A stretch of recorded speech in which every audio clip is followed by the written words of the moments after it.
નમસ્કાર, હું આદર્શ છું. વેલકમ ટુ આદર્શ education society. Student, today we are going to start Standard 7th Social Science chapter number 4 Rajput Age.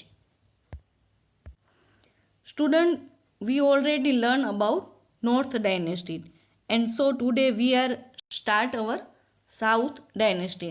There are many dynasties and we learn about Pallav dynasty and Chola dynasty. So let's start our lesson.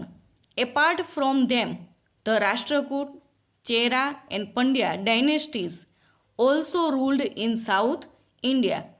So it is evident that many dynasties ruled at different places during the Rajput age.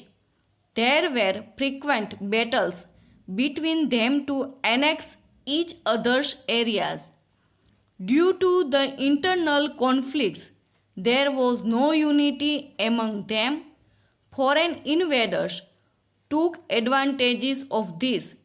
We will discuss the administration and culture during the Rajput era in the next unit.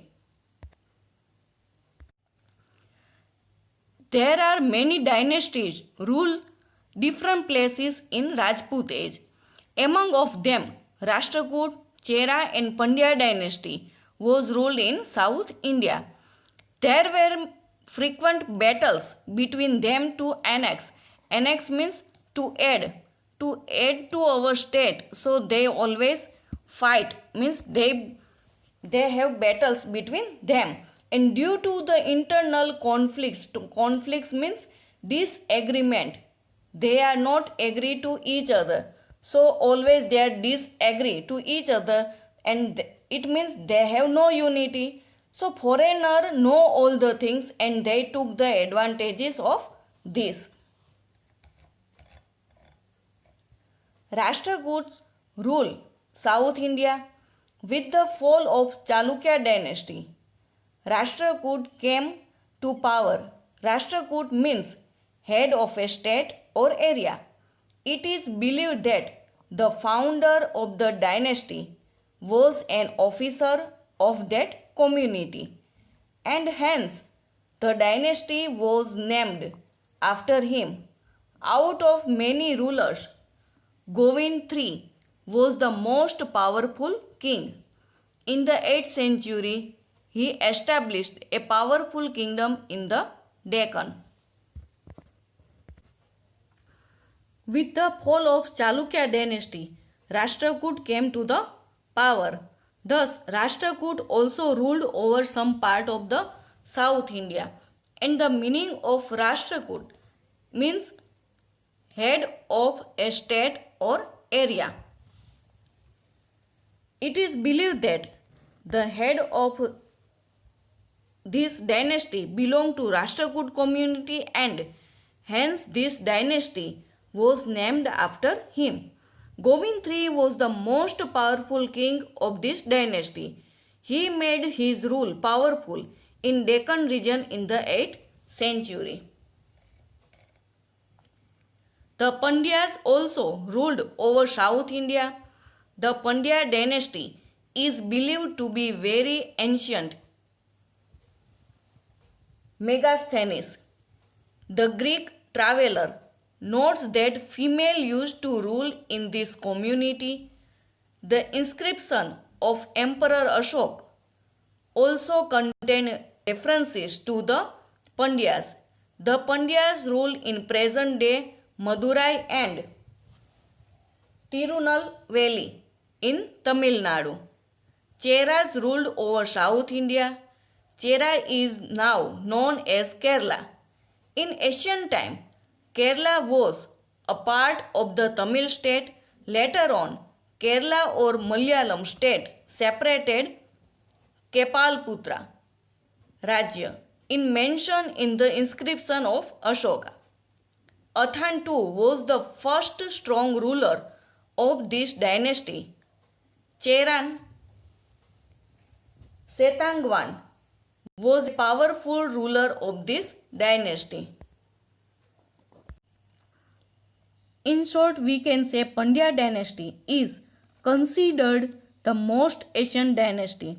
The Pandya kings ruled over some region of South India. The Pandyas ruled from the present Madurai and Tirunavali in Tamil Nadu. There is a references of the Pandyas even in the stone inscription of King Ashoka. A foreign traveler named Meganetes, he also wrote in his book that the female were the ruler of in this dynasty.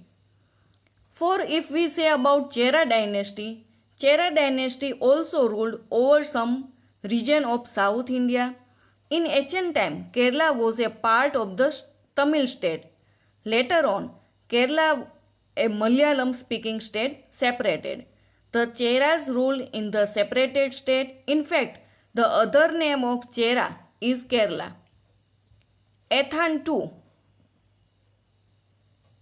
was the first strong ruler of the Chera dynasty. Setang I was also a powerful ruler of this dynasty. A mention of this dynasty in the from Kepalputra Rajya has been done in the stone inscription of Ashoka.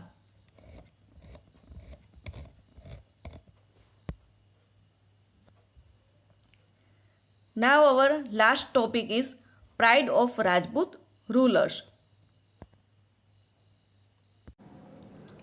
Pride of Rajput rulers.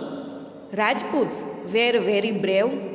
They felt proud to give up their lives for their country, to die but never fear, to protect those who seek refuge, to speak the truth and fight for the truth with their special traits. Traits means habit. Rajput women means Rajputani were known for their chastity. Chastity means morally pure and fearlessness. Fearlessness. They sent their husbands, sons and brothers to the battlefield with a smiling face. They were so brave that if need be, they would fight on the battlefield. They preferred Johar means to burn alive. If their husbands were defeated or attained in martyrdom, martyrdom means torture in wars.